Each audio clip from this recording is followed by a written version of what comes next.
SK কামলা কিনবেন না না কামলা নিয়ে বুদ্ধি আমার কাছে আছে। কামলা নিবার গেলে কামলাই পাই না বাজারে, খালি মেয়ে টিয়া বেশি হয়েছে গা, বেশি করে টিয়া দিয়ে কামলা নিয়ে যায় কম টিয়া দিয়ে কামলা নেবো, কিন্তু বুদ্ধি আমার কাছে আছে।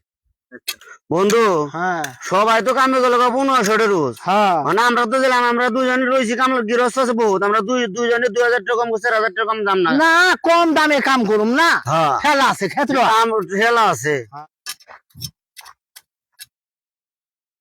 ভাই হ্যাঁ আপনারা কত করে ধরে কামলা যাবেন? কয়জন নিবেন? 2 জন নেবো 2000 টাকা রোজ দিবেন? না 1000 টাকা রোজ দেবো। একদম ভাই 1500 টাকা রোজ হলে যাইতে পারুম, তাছাড়া আমরা যাম না, বলে আপনার জানগা। জানগা 1500 কামের আমার দরকার নেই, 1500 কামলা আমি নেবো না ভাই, 1000 টাকা আমি আসি। জায়গা না নিলে না নিবেন। ভাই কোনে গেছিলেন কামলার নিগে? কামলা নেন নাই? নিম্বু কেমনে ভাই 2000 টা রোজ চাই, কত করে কইছেন আপনি? 1500 কইছি, তাও আহে না, তাও হয় না। আহে না মনে হয়। কামলা কেমন নিয়ম লাগে না আমার জানা আছে, আপনি দেখেন নি কামলা কেমন।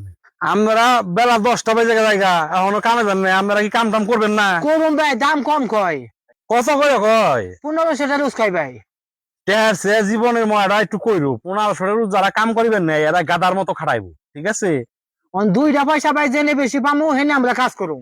জীবনে পয়সায় সব না, জীবনে বেঁচে থাকলে বহুত টাকা পয়সা কামের বা আনন্দ ফুর্তি করার দরকার আছে। আছে আমার বাড়িতে হালকা একটু কাম আছে, আর দূরে সুন্দরী মেয়ে আছে, মেয়ে গল্প করবা, থাকবা, খাইবে দেবে, এমনকি রাত্রেও মেয়ে তোমাকে সময় কাটানো লাগবো, ঠিক আছে? অল্প একটু কাম, বাড়িতে কামের মানুষ তোমরা করে দিলে বুঝো নাই। তাহলে রোজ কত দিবেন? রোজ 600 টাকা দেবো। তাহলে ভাই দুইজন মহিলা কোনো সাথে কাজ করুন না, তাহলে এত খুশি হওয়ার কিছু নেই, বাড়িতে নিয়ে নই মজা বুঝে মনি তো। তোমাগো আমি 1500 কই, তোমরা যাও না, তোমরা 600 টাই যাও, বুঝিয়া দেবেন যাও। 1500 টাকা না নন নন খেলে নন খেলে চলেন। अभी मजा आएगा ना भिड़ो।